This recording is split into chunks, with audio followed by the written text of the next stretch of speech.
भगवान श्री कृष्ण की अमृतमय वाणी में हम सभी चिंतन मनन करते करते आज जिस बिंदु तक पहुंचे हैं, भगवान ने कहा था कि एकांतवास करना, अकेले होना और अंतर में बहते हुए नाद को सुनने की चेष्टा करना।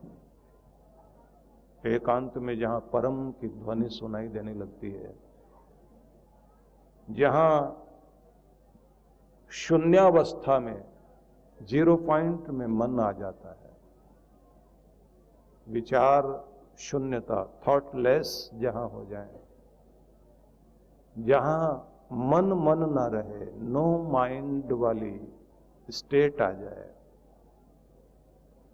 जहां आप बिल्कुल शांत हो जाएं, अल्फा लेवल में आप पहुंच जाएं। ध्यान की ये स्थिति बहुत आवश्यक होती है जब आप अल्फा स्टेट में आते हैं। मस्तिष्क की तरंगों को नापने के लिए ईईजी मशीन से तरंगों को नापा जाता है। जैसे हार्ट के लिए ईसीजी होती है, तो उसमें मुख्य तौर से 4 स्टेट कहलाती हैं, जिनमें एक स्टेट है अल्फा स्टेट। वह स्टेट होती है जब आप बिल्कुल जागरूक तो होते हैं लेकिन शांत होते हैं, इतने शांत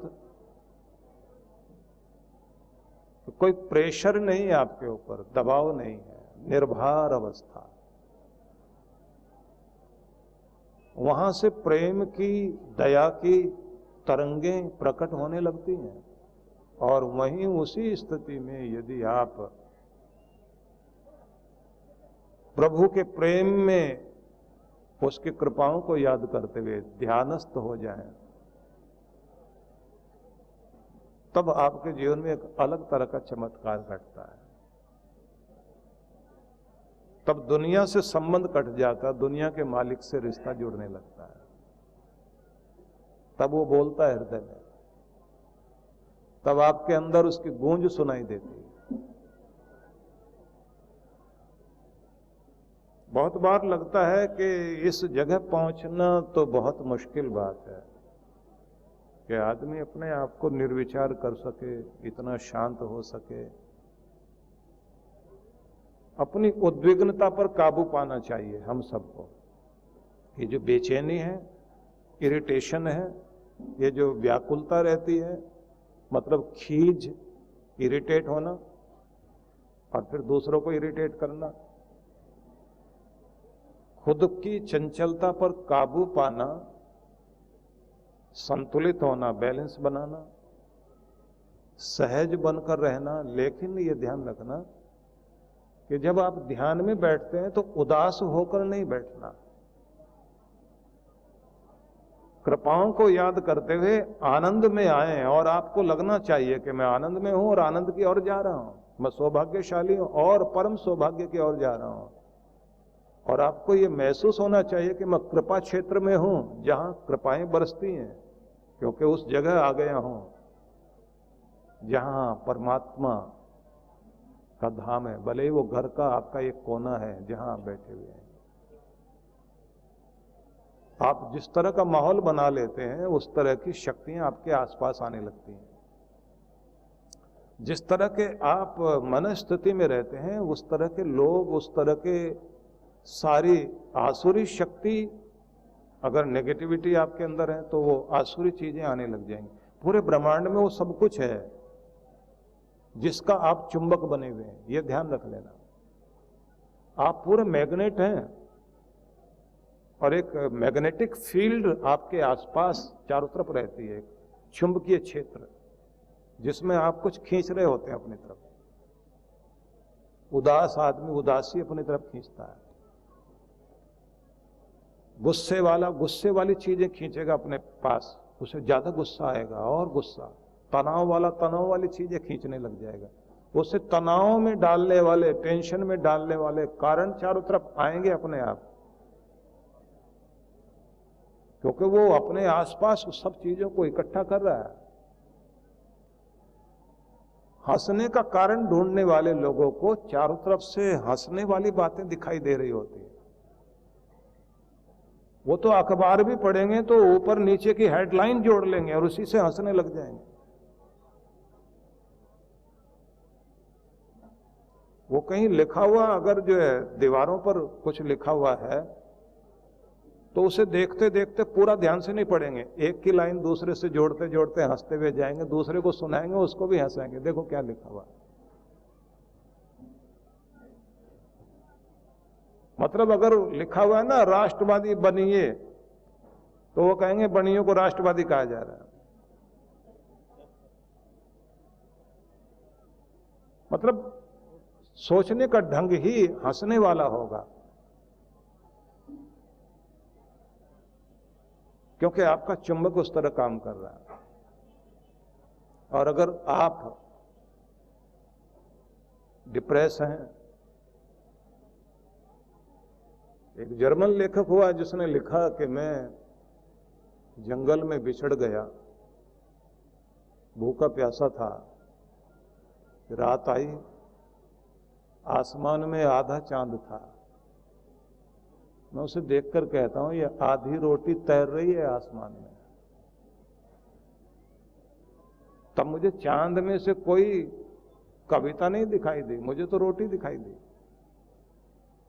क्योंकि आप जो अंदर होते हैं ना, भूखे आदमी से पूछा गया 2 2 4 होते हैं ना, बोले नहीं 2 2 4 रोटी होते हैं।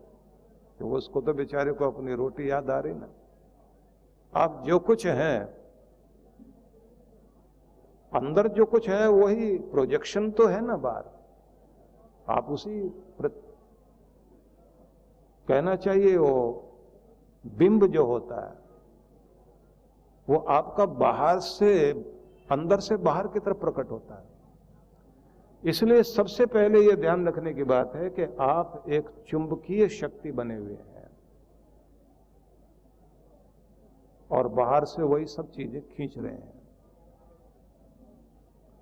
तो पहले आप अपने अंदर शांति डालिए, मुस्कुराहट डालिए और फिर उसी को खींचना शुरू कर दीजिए।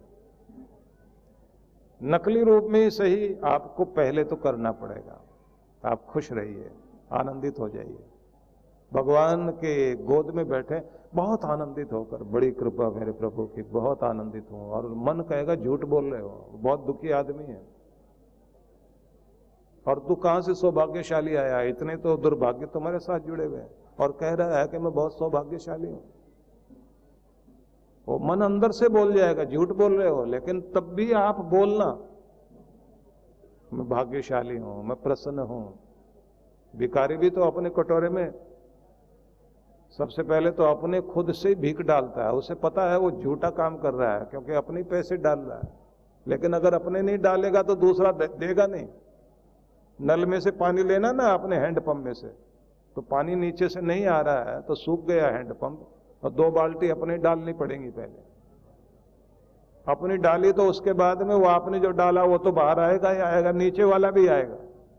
वो पहले अपनी मुस्कुराहट डालिए चेहरे पर, आप अपने आप झूठी ही सही डाले तो सही 2 बाल्टी डालो, उसके बाद में आप देखना फिर परमात्मा अपने आप आपकी जो असली है वो वाली निकाल देगा बाहर। तो ध्यान में, प्रार्थना में बैठने के लिए पहले तो आप भगवान की कृपाओं को याद करके धन्यवादी हो जाइए, गदगद हो जाइए, प्रसन्न हो जाइए, शांत हो जाइए, और उसके बाद उस शांति को बढ़ता हुआ देखिए। विविक्त सेवी लघुआशी यत वाक काय मानस ध्यान योग परो नित्यम वैराग्यम समुपाश्रितः। एकांत का सेवन करना है, नपतुला खाना है, वाणी को संयत करना है, नपतुला बोलना, और शरीर को ठीक से संभालना। स्वस्थ शरीर, सदा हुआ शरीर, उसी शरीर में आपका साज ठीक हो तो उससे संगीत प्रकट होगा, और अपने साज को संतुलित कर लेना जरूरी है, तब आप कुछ गा सकोगे। कभी कभी लगता है ध्यानी को भी भजन करने वाले को भी लगता है, भगवान की भक्ति में बैठने वाले को। अगर मैं अपने शरीर का ख्याल रखूंगा तो चंचलता आ जाएगी, भक्ति छूट जाएगी, बेकार लगता है कार्य। लेकिन ऐसा नहीं है। तबला बजाने वाला पहले जो है वो हथौड़ी लेके उसे ठोक रहा होता है। सितार वाला जो है सितार बजाने से पहले उसके कान उमेट रहा होता है, वो तारों को कस रहा, ढीला कर रहा होता है ना। ढोल वाला भी अपनी डोरी कस रहा होता है। वो जरूरी है, नहीं तो उसकी मिठास नहीं बनेगी, फिर संगीत प्रकट नहीं होगा, फिर वो शोर हो जाएगा। अगर आप अपनी जिंदगी में संगीत मतलब आनंद, प्रेम, शांति, प्रसन्नता प्रकट करना चाहते हैं तो अपने ढोल को थोड़ा कसना शुरू कर दीजिए, अपने शरीर का ध्यान रखना शुरू कर दीजिए। थोड़ी हथौड़ी मारनी पड़ेगी तबले पर, कहीं से ढीला करना है, कहीं से कसना है, कहीं से अपने सितार के तारों को, उसके कानों को उमेटना पड़ेगा। मतलब अपने कान खुद ही उमेटिए। उसका मतलब क्या है? अपनी गलतियां निकालिए, अपने आप पर ध्यान दीजिए और कभी कभी अपने आप को, अपने कंधों को शाबाशी दें कि तू ये बहुत अच्छा करता है, मैं तेरी तारीफ करता हूं। तो ये सब चाहिए। और फिर आगे भगवान ने कहा काय मानसः, मन को भी थोड़ा संतुलित करना जरूरी है। मूड चेंज होते रहते हैं, तो बहुत मूडी नहीं बनना आपको। जल्दी से अपने बैलेंस में आ जाया करें, जल्दी से ठीक हो जाया करें। रूठ गए तो कई दिनों तक रूठे रहे, ऐसा नहीं है। क्षणों में ही अपने आप को, ठीक है गुस्सा आया गलत बात पर, आप अपने गुस्से का प्रयोग कर लीजिए, लेकिन उसे हानिकारक मत बनाओ, उसे ऐसा मत बनाओ कि वो गुस्सा आपका जो है वो राक्षस हो जाए। क्रोध हो वैवस्वतो राजा, यमराज कहा गया क्रोध को। मौत जो आपके मान को मारती है, आपके इज्जत सम्मान सब पर चोट मारती है। ये तो उतना ठीक है जितना जरूरी है, बस उतना ही जितना आग जो है चूल्हे में जले तो खाना पकाने के काम आ जाए। खाना पकाए उतना ठीक है, खाना जलाए वो भी नहीं चाहिए, और घर जलाए तो वो तो और खराब। तो आपका खाना पका सके इतना क्रोध की आग तो चाहिए। लेकिन अगर वो आपका खाना ही जला दे और खाना खराब कर दे, मतलब घर परिवार ही जला बैठे, और एक बार आदत पड़ गई ना गुस्सा करते रहने की, तो फिर आदत पड़ ही जाएगी, बात बात में गुस्सा करोगे। और कमाल तो ये होता है कि फिर जैसे वेदों में लिखा है कि वो एक पेड़ जिसकी हरियाली सूख गई और उस तरह का हो गया कि कोई पक्षी भी नहीं बैठना चाहता, वो पेड़ कोई और नहीं, वो क्रोधी इंसान है जिसमें कहीं रस नहीं रहा, हरियाली नहीं रही, हंसना भूल गया, आकर्षण खत्म हो गया उसका, उसके पास कोई आना नहीं चाहेगा, वो अकेला रह जाएगा। कितने बुजुर्ग लोग उम्र के उस पड़ाव तक पहुंच गए लेकिन गुस्सा करना नहीं छोड़ा, अभी तक भी भयंकर गुस्सा करते हैं। एक सज्जन तो हमारे यहां वृद्धाश्रम में लाए गए, बहुत गुस्सेबाज थे और बड़े गुणी आदमी थे, बहुत अच्छे लेखक भी थे वो, पर गुस्सेबाज बहुत थे, बहुत भयंकर गुस्सेबाज थे। जब वहां रहे तो थोड़े दिनों के बाद उनसे जो है उनके आसपास वाले परेशान हो गए। सबने उनको समझा के देखा तो 5 मिनट के लिए असर पड़ता था, उसके बाद में फिर वैसे हो जाए। आखिर में सबने वहां के मैनेजर से कहा कि इसको अब यहां से निकालिए, नहीं तो हमें निकालिए।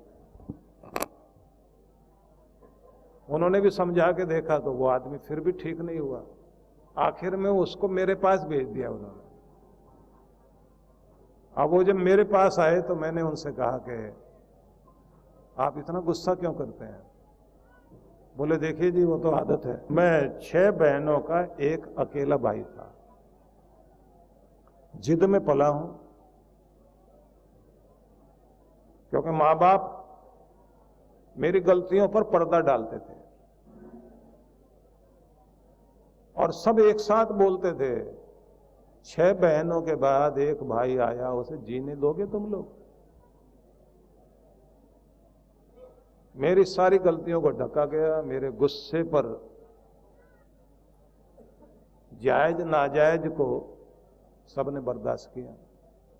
बड़े होते होते जब शादी हुई उसके बाद मेरी पत्नी ने मुझे बर्दाश्त किया, फिर मेरे बच्चों ने बर्दाश्त किया, और जब बहुएं आ गई तो उन्होंने कहा कि आप रहिए इनके साथ, हम नहीं रहेंगे। आखिर में मुझे यहां भेज दिया, अब आप बर्दाश्त कर लीजिए। मैंने कहा क्यों? आप क्यों नहीं चेंज हो सकते? बोले अगर चेंज होना होता अपने घर में ना रहते, फिर यहां क्यों आते हैं, वृद्धाश्रम में क्यों आते हैं?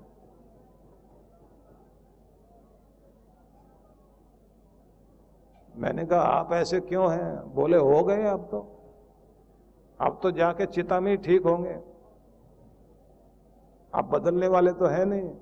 हमें बदलने वाले बहुत लोग आए, लेकिन क्या करें, आदत है, थोड़ी देर ठीक रहते हैं फिर अंदर से प्रकट हो जाता है। मैंने कहा ये अगले जन्म तक जाएगा, चिता में जलेगा नहीं, ये इलाज यहीं कर लेना ठीक है। जब बीमारियां तक जो है जीन्स में ही प्रॉब्लम होती है, 7 पीढ़ियों तक भी बीमारियां जाती हैं, तो मैंने कहा ये तो जन्मों तक आपको दुखी करेगा।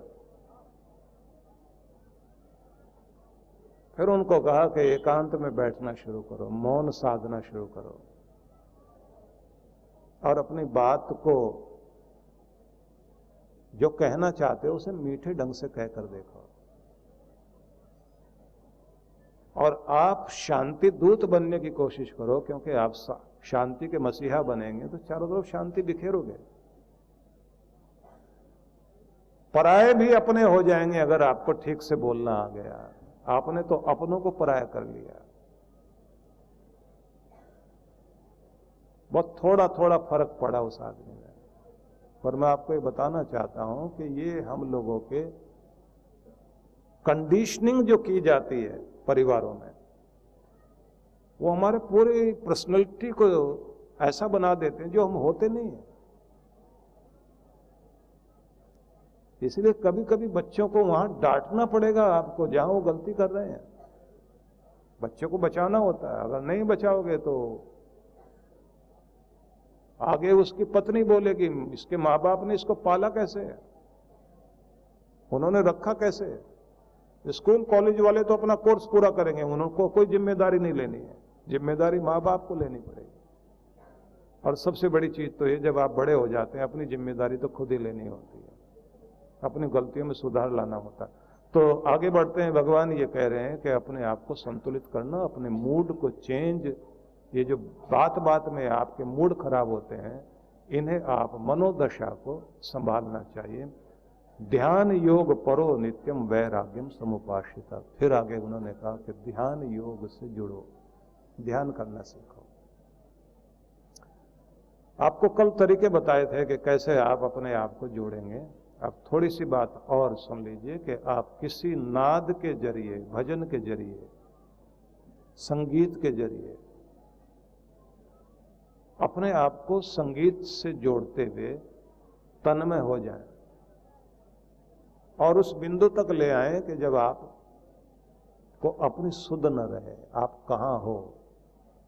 क्योंकि भगवान खोजने से नहीं, खो जाने से मिलेंगे। जब आप उसमें खो जाएंगे, भगवान के नाम में डूबना सीख जाएं, खो जाएं, तो फिर खोजने की जरूरत नहीं पड़ेगी, तब वो फिर आपको मिलता है। इसलिए जो ये सूफी शायर कहते हैं वो एक बड़ी प्यारी पंक्ति कहते हैं, मैं वहां हूं ऐ मेरे हमदम। मेरे प्यारे, मैं वहां हूं। कहां? मैं वहां हूं ऐ मेरे हमदम जहां खुद को खुद की खबर नहीं रहती, जहां तुम्हें खुद की होश नहीं रहेगी, बस वहां मैं हूं। अपने आप को एक बार बुलाने की कोशिश करो, अपने अंदर बैठी हुई सारी दुनिया को हटाने की कोशिश करो। जब तुम खुद को खो बैठोगे, बस फिर तुम मुझे पालोगे। ये बिंदु है।